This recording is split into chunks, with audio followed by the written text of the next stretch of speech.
अपन हाथ के उठाएं पवित्र बाइबल के साथ है, अपना घुटना को हो जाए और ये बोली, सर्वशक्तिमान परमेश्वर, राउर वचन हमार सुधर है के आधार, हमार चंगा रहे के आधार, अनंत जीवन में बनल रहे के आधार, आज हम ये वचन के सुनी और इस 100 गुना फल लेके आई।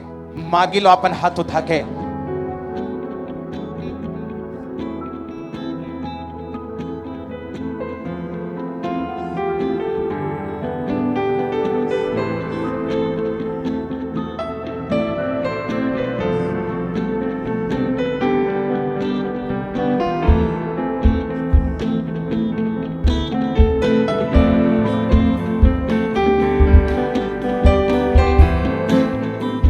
अपन हाथ उठाएं, कहीं सर्वशक्तिमान परमेश्वर, आज के वचन हमके बदल दे।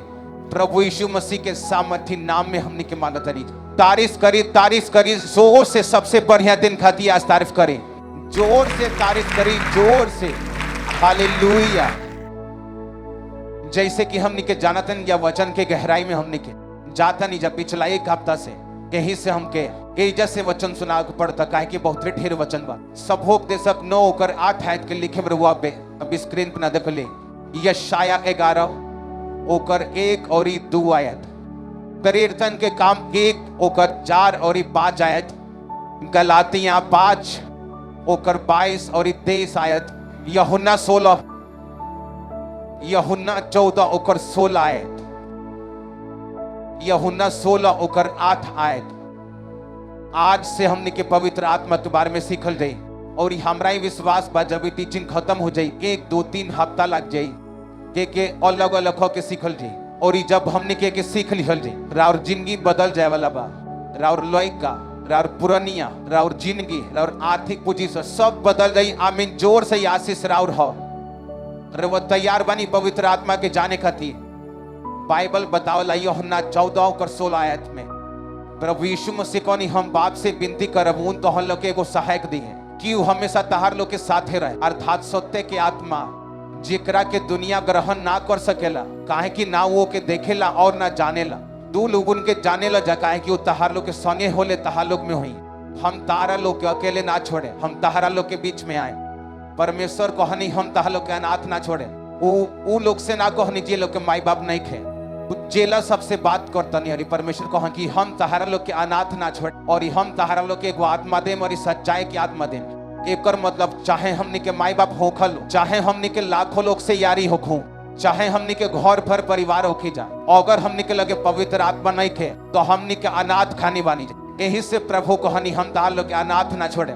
वो ई ना कहले हम तहार लोग के नीके माई बाप दे, अगर तहार लोग के माई बाप नहीं खे हम तहार लोग के नीके ही कही दे, नीक मेहरारो देम, मरद देम, लइका देम, दालो के अनाथ ना छोड़े। वो कहनी अगर तहार लोग के लगे पवित्र आत्मा नहीं खे तो तू लोग अनाथ खानी बारल। हमने के आज से पवित्र आत्मा के बारे में जान जाए। ये पहला था पवित्र आत्मा के हो, एकर नाम होखी पवित्र आत्मा के हो। वो हमने के जिंदगी में काहे आलो के चाहता, परमेश्वर को ओकरा के भेजे के मकसद का हो। अगर आज वीरवार संडे, अगला वीरवार कुछ हफ्ता लगातार हमने के पवित्र आत्मा के बारे में सुनल जाए और अगर वही वचन ध्यान से सुन ले वो रिजल्ट ले पाएम जौन रवा सोचल हो ना हो हम अपना जिंदगी में हम कहा था। अब हमने के ये बात समझे बाकी यीशु मसीह काहे कहनी है कि हम तहार लोग के अनाथ ना छोड़े। हम बाप से विनती करें मु तहार लोग के मददगार दी हैं जे हमेशा तहार लोग के साथे रहे, जे के माने सत्य के आत्मा जाना के संसार ग्रहण ना कर सक, जेकरा अंदर परमेश्वर के आत्मा बा। यीशु मसीह निशानी बतौने कि संसार तहार लोग के ग्रहण ना करे, संसार तहारा लोग के ग्रहण ना करी, ना तो वो आत्मा के जानेला और ना ओके देख सकेला। लेकिन तू लोग के जाने ला जा, तू लोग ओके देख ले बड़ा जा, तो तारा लोग के संगे हुई है और ये तारा लोग न हुई है। परमेश्वर कहले तारा लोग के संगे रहल, यानी यीशु मसीह अपन शारीरिक रूप के बात कर रहल बने, अपन चेलन सबसे कहनी कि वो तारा लोग के संगे रहेला, यानी हमरा अंदर बा। अब हम तारा लोग के संगे रहता, लेकिन एगो समय आई जब हम आकाश पर उठा लियल जाए तब वो तारा लोग में हुई है, तब वो तारा लोग के अंदर हुई है।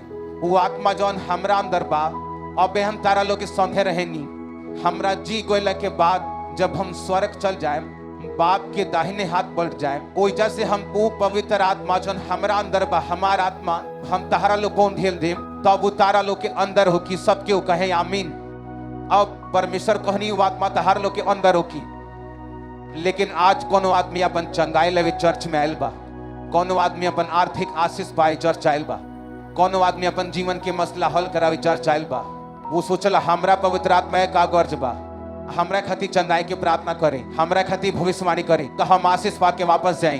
हमरा के पवित्र आत्मा के गरज नहीं है, लेकिन हम रुआ से बताएं कि का है परमेश्वर की आत्मा रुआ के पवित्र आत्मा देवे के चाहता, अपने आप की रुआ के देवे के चाहता। का है प्रभु यीशु मसीह कहने की तुलु प्रेची पर अनाथ बालो, अगर रुआ लगे पवित्र आत्मा नहीं खया रुआ धरती पर कोनो काम करने की, अगर पवित्र आत्मा रुआ अंदर नहीं खया यही खातिर प्रेरितन के काम अध्याय 1 ओकर 4 और 5 आयत में लिखल बा, अपने स्क्रीन पर देख ले। लिखल बा कि यीशु मसीह लोग के आज्ञा देहनी की यरूशलेम के मत छोड़ी हलो, लेकिन बाप की वो प्रतिज्ञा पूरा होके तक ले ओकर बाट जो हलो, जेकर चर्चा तू हमरा से सुन चुकल बालो। काहे से कि यूहन्ना तहालो के तब पानी में बपतिस्मा देहले, लेकिन थोड़ा ही दिन बाद तू लोग पवित्र आत्मा से बपतिस्मा पाइबलो। सब क्यों कहे आमीन। परमेश्वर कहनी थोड़ा ही दिन में तू लोग पवित्र आत्मा से बपतिस्मा पाइबलो, तू लोग पवित्र आत्मा से परिपूर्ण हो जीबलो। और ये ऐसा भइल जब 120 लोग पर पवित्र आत्मा उतरल, तब आज वही 120 लोग के कारण रुआ लाखन में जब बैठल बनी उहे 120 के कारण वो लोग पर पवित्र आत्मा उतरल। पवित्र आत्मा से भर के वो लोग पूरा दुनिया में काम कैलस, पूरा दुनिया में सुसमाचार दहलो, चिन्ह दिखौलो, चमत्कार कैलो, मराइकल भइल। परमेश्वर के नाम में आत्मा बचौलो, लोग बचौलो, लोग के पाप से आजाद कैलो। बड़ी बाइबल बतावेला पवित्र आत्मा के काम बढ़ते गए, पवित्र आत्मा लोग के इस्तेमाल करत गए। उहे लोग के जे पवित्र आत्मा से भरल रहे, पवित्र आत्मा पूरा दुनिया में इस्तेमाल कैलन। सबके कहे आमीन। एगो वचन के हमने के पढ़ल जाइए यशायाह 11 अध्याय ओकर 1 ओकर 2। यीशु के ठोंठ में से एगो ठोठा निकली आ ओकरा जड़ी से एगो डाली फूली फली। यहोवा के आत्मा, कहीं यहोवा के आत्मा, बुद्धि और समझ के आत्मा, सलाह और शक्ति के आत्मा, ज्ञान और यहोवा के आत्मा ओकरा ऊपर रुकल रही, कहीं ओकरा पर रुकल रही। परमेश्वर कहनी कि यीशु मसीह जब आई हैं वो अपना नबी के मुंह से कहनी, या साया नबी के मुंह से कहन जब परमेश्वर आई हैं तब उनका को यीशु मसीह के ऊपर यहोवा के आत्मा होगी, बुद्धि और समझ के आत्मा, कहीं बुद्धि और समझ की आत्मा। इंग्लिश में लिखल बा the spirit of the lord shall rest upon him, the spirit of the wisdom and understanding wisdom। परमेश्वर कहेले की बुद्धि के आत्मा, ई शैतानी बुद्धि ना, ई परमेश्वर वाला बुद्धि है। जे लखन पौलुस के एक जगह परमेश्वर के नाम का पकड़ लिहल गलो के लोग कहले के मार दलो, वो जो सदूकी लोग रहे और ये फरीसी लोग रहे, दोनों पार्टी मिल के पकड़ लेलस पौलुस के। पौलुस जानत रहे कि दो गो पार्टी बा, सदूकी और फरीसी। फरीसी लोग मानेला कि जी उठल बा, कि मर गला के बाद जी उठल बावे। सदूकी ई मानेला कि जी उठल नहीं खे। पौलुस अपन हाथ उठौलस, कहता हमार भाई लोग, हम इहे विषय में प्रचार कर रहल बानी कि प्रभु यीशु मसीह मुअला में से जी उठल बानी। और यू आपस में लड़े लागल सदूकी और फरीसी, काहे कि एक जना मानत रहे जी उठल बा और एक जना मानत रहे जी उठल नहीं खे। बड़ी झगड़ा के चलते वो लोग के पौलुस के छोड़े के पड़ गए और पौलुस बच गए। पौलुस के पता रहे कि बुद्धि के वरदान के लखन काम में लिया बा। स्पिरिट ऑफ अंडरस्टैंडिंग, समझ के आत्मा, युक्ति और पराक्रम के आत्मा, जेकरा अंदर पवित्र आत्मा बा। परमेश्वर वो लोग के सलाह देनी, परमेश्वर वो लोग के एडवाइस देनी, परमेश्वर वो लोग से बात करें रोवा में। और सबसे हाईएस्ट लेवल के आर्थिक आशीष में एगो सलाह के फर्क बा रौरा में, और चर्च के बढ़ोतरी में एगो सलाह के फर्क बा। और अब तक ना बनल घर में जौन अब तक बनल एक है, और शादीशुदा जिंदगी में एगो सलाह के फर्क बा, एडवाइस के फर्क बा। जौन अब तक ले रहे पवित्र आत्मा के नहीं खिले हले और ये आज के बाद रवा ले पाए। सुनी हमार बात, दो तरह के इंसान भाई दुनिया में, एगो तो वो जे परमेश्वर के साथ वफादार बारी पवित्र जीवन बिता रहल बा, और परमेश्वर वो लोग के सलाह देनी, वो लोग के एडवाइस देनी, कौन निगा का करे बा। अगर वह बिजनेसमैन है तो का करे बा, अगर वह पास्टर है तो का करे बा, अगर और चर्च बा तो का करे बा, अगर वह कहीं काम करे नहीं तो का करे बा। वो सलाह उहे लोग के मिलेला जे पवित्र आत्मा के चलाओ चलेला। काहे कि बाइबल बतावेला कि यहोवा की आत्मा उस सलाह देवे वाला आत्मा हो, वो एडवाइस की आत्मा हो, वो रोवा के गाइडेंस देला और अगुवाई करेला। यहोवा के आत्मा के रउरा अंदर एगो निशानी हो, परमेश्वर जब रवा के सलाह देनी तो ऊ सलाह स्वर्ग से होला और वह के टोका भी ना करे, कहे कि जिन लोग जाना लोग में परमेश्वर की आत्मा नहीं खे, उ लोग के पवित्र आत्मा का नाटक कर, उ लोग के कॉपी करे के पड़ेला। या तो वो अपन अगुआ के कॉपी करे नहीं, दो किस्म के लोग कॉपी कर रहे हैं दुनिया में। या तो ऊ जे अपन मेंटर के कॉपी करला अपना अगुआ के, अपन आत्मिक पिता के, या तो ऊ जेकरा अंदर परमेश्वर की आत्मा नहीं खे, लेकिन ऊ लोग चाहत लो ऐसने काम हमनी के चर्च में, हमनी की जिंदगी में, हमनियों की सेवकाई में हो। अब हमर वैसे बताओ तनी, काल की परसों काल है, हाँ काल दोपहर के हम प्रार्थना करतनी, हम जौन पवित्र आत्मा के वचन रवा के देतनी ऊ प्रैक्टिकल समझा रहल बानी कि एंगा परमेश्वर व के आगे बढ़ावे नी, कि एंगा परमेश्वर और हाथ बढ़ावे नी। एक दिन प्रार्थना पहाड़ पर हम प्रार्थना करतनी, परमेश्वर की आत्मा हमके काहे से कि तब हम प्रार्थना लिख के ना जाने, काहे कि हम अपना घर में सुबेरे लिख के प्रार्थना करें नी बाइबल के पीछे, लेकिन जो प्रेयर माउंटेन के प्रेयर हो पवित्र आत्मा हो जा देला। तब पवित्र आत्मा हमसे कॉलेज से प्रार्थना कर, जौन सताव वाला लोग बा, जौन सताव में मसीह लोग बा, हरियाणा में बा, यूपी में बा, जाना लोग पर सताव हो रहल बा, ऊ लोग खातिर प्रार्थना कर दे। हमनी के ऊ लोग खातिर प्रार्थना कंसन जल्दी से जरा प्रार्थना वाला फायर के साथ भर के अगले दिन दूसरा दिन काल दोपहर के हम परमेश्वर के साथ समय बितावत रहनी, कोनो प्रार्थना निवेदन के साथ है ना पूछो हमरा दिमाग में ना रोवे काम के का करे बा, हई लोग खातिर का करे बा, ऊ लोग खातिर का करे बा, हम हई वाली प्रार्थना कर चुकल बानी, कुछ दिमाग में ना रहो, सिर्फ परमेश्वर के लगे। कोनो प्रेयर रिक्वेस्ट के साथ ना हमके हई दीदी हमके हौ दीदी, कोनो प्रेयर रिक्वेस्ट के साथ ना, खाली परमेश्वर के साथ बटर में घंटों बहुते टाइम तक ले जब परमेश्वर के लगे बटर हो गई नहीं, तब परमेश्वर एक बाइक जिलखा बराबरी बात कहनी, एगो होला दिल में डालो, विश्वासी के दिल में डालेला, पवित्र आत्मा विश्वासी लोग के मन में डालेला, तरीका बतावेला। लेकिन कोई बार वो से बराबरी बात करेला, वो बोल के बात करेला, परमेश्वर हमसे बोल के बात कहनी कि ANM जवान सन के तैयार कर, ANM मिनिस्ट्री के अंदर जवान सन के तैयार कर और खड़ा कर, और स्क्रीन पर पोस्टर आवता। परमेश्वर कहनी हम ई लोग के कहनी हमके हे लखन पोस्टर चाहिए, परमेश्वर हमके दर्शन देनी उजरे पोस्टर और गोल्डन कलर के शब्द हमके चाहिए। सुनी हमार बात, लेकिन बाइबल कहला जौन पवित्र आत्मा बा, उ सलाह के आत्मा परमेश्वर काल दोपहर में हमके बतौनी कि ANM के यूथ के तैयार कर। काल यो दोपहर तक ले हमके पूरा मालूम ना रहे कि एकरा का हुई, एकर काहे परमेश्वर हमके ये लखन करे कहतनी।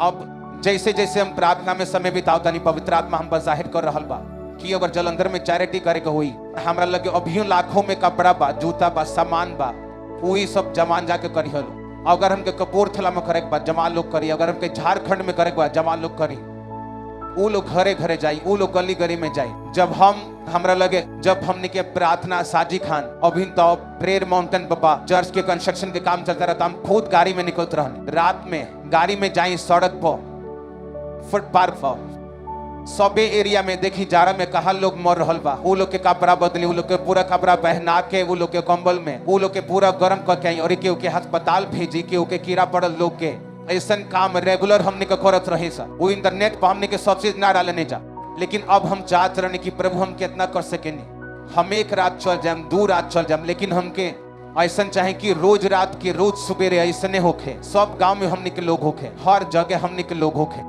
तो हई ANM यूथ ग्रुप होई का मान ली रहा 16 बरिस के लड़का बा, नासा में जाए वाला बा, ओकर कामे ऐसन बा कि अब नासा में जाए वाला बा, ओकर संगतिये ऐसन बा।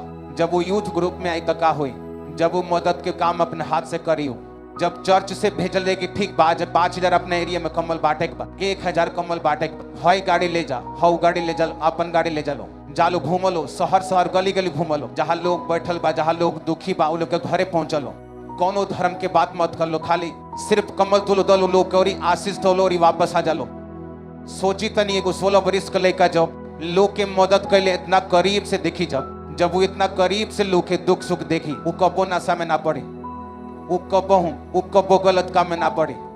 वो ये चीज से जब शुरुआत करी और ये आए वाला समय के का जाने वो बड़े इंसान बजाय ढेर मदद करे वाला, आए वाला समय के कितना बड़हन को लोग हमारे बात के समझत, एकरा के कहे जलाई होवा के युक्ति के आत्मा, हमार बात समझता नहीं कि ना। ओकरा बाद लोग के कॉपी करत रही, वो बात अलगे बा, लेकिन जब कोनो इंसान सचमुच पवित्र आत्मा से भरल बा, तब परमेश्वर के सलाह देनी, एडवाइस देनी, ओकरा से बात करेनी। अरे जब वो छोटहन बात के वो अपनावेला, वो का अनुभव करेला कि जितना प्रार्थना हम कैनी हम, जितना काम हम प्रभु से कहले बानी, जितना हमारे प्रेयर रिक्वेस्ट रहल, अच्छा हई काम कैला से परमेश्वर हमार सब प्रेयर रिक्वेस्ट पूरा कर रहल बानी, आमीन।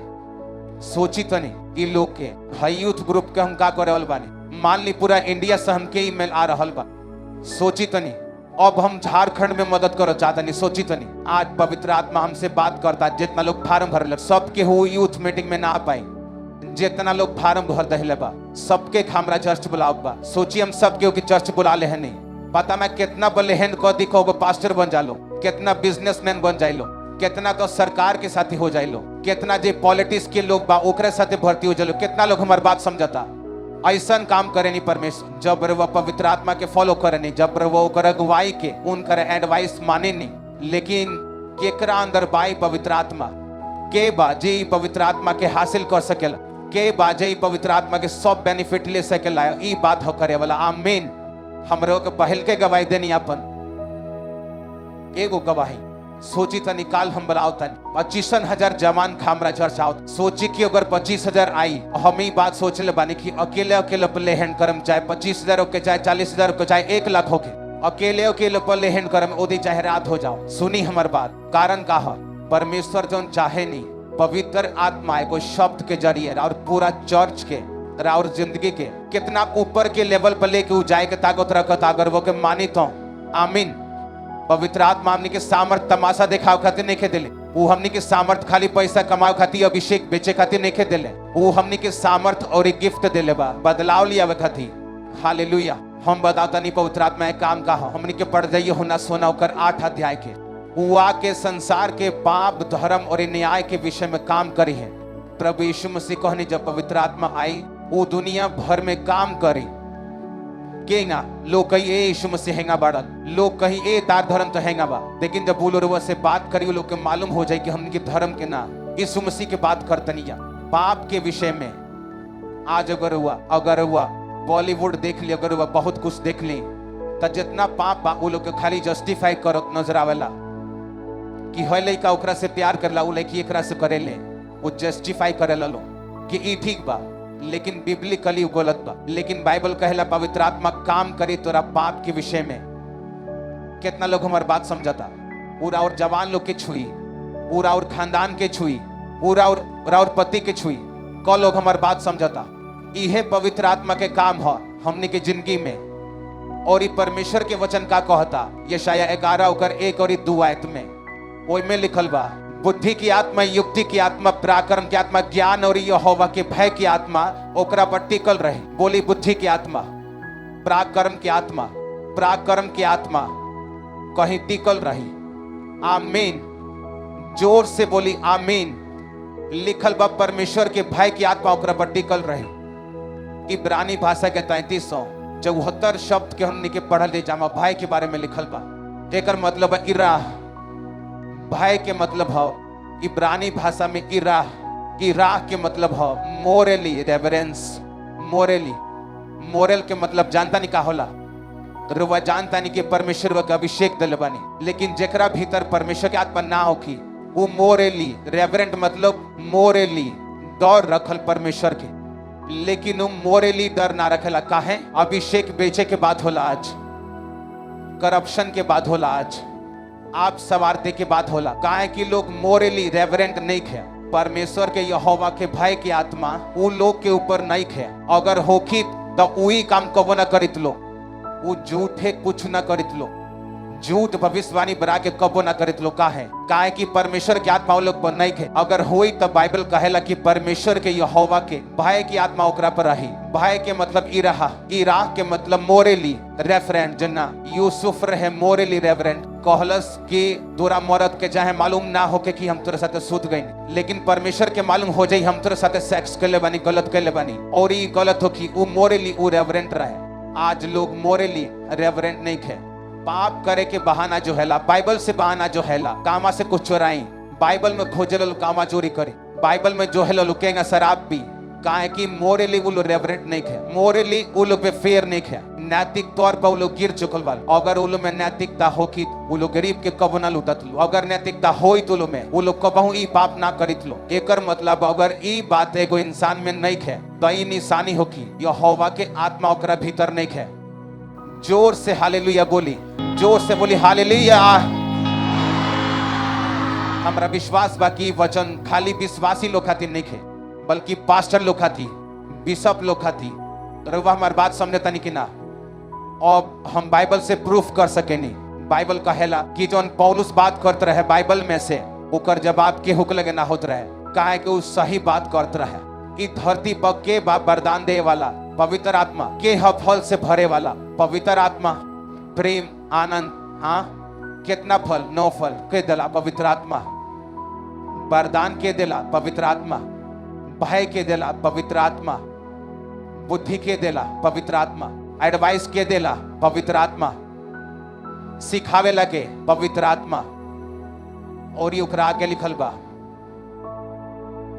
युक्ति और पराक्रम। पराक्रम के शब्द के हमनी के अपना स्क्रीन पर पढ़ल जी, हमनी के अपना स्क्रीन पर हम देख रहल बनी, जेकर मतलब है इब्रानी भाषा के 1369 शब्द, जेकर मतलब है गेबुरा। गेबुरा के मतलब है पराक्रम, जेकर मतलब है force, mastery, mind, act, power. जेकर अंदर पवित्र आत्मा होकी वो कबो ना डरे।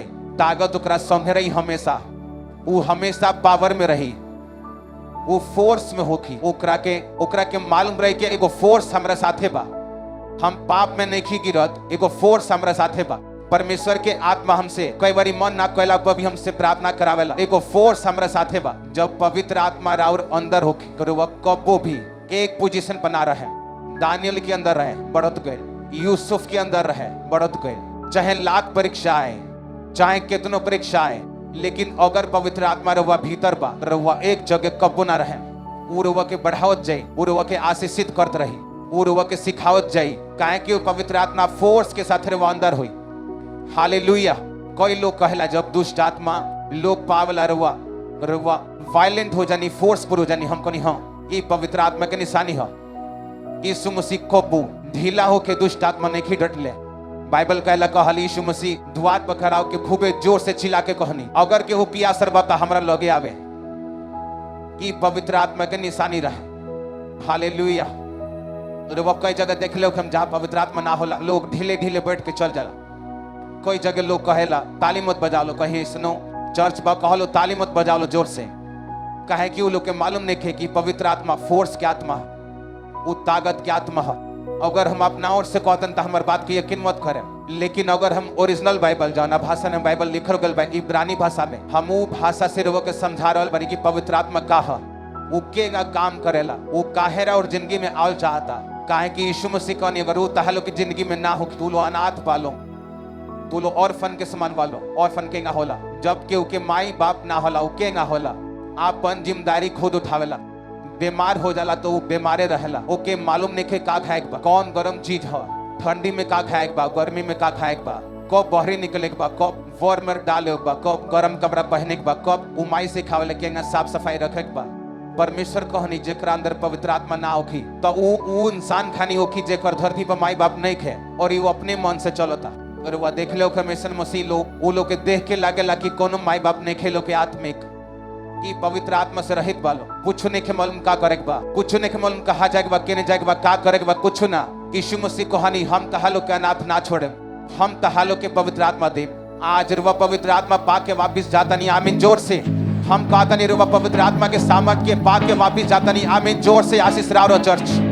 हालेलुया। जोर से कहीं हालेलुया, जोर से कहीं हालेलुया, आमीन। आज से हमने के पवित्र आत्मा के बारे में सीखते रहल दे। हमरा विश्वास बा जब 4, 5, 6 हफ्ता लगातार टीचिंग चली, रुआ के पूरा मालूम हो जाई कि धरती पर कौन हमारा ट्रेजर बा, हमार कौन हमार खजाना हो तो वो पवित्र आत्मा हो। अगर हमारा कोनो चीज संभाल के रखे बा ई धरती पर तो वो पवित्र आत्मा हो। ई रुआ खातिर खजाना होखे यीशु मसीह के नाम में, राउर लइकन खातिर खजाना होखे यीशु मसीह के नाम में। Hallelujah, hallelujah,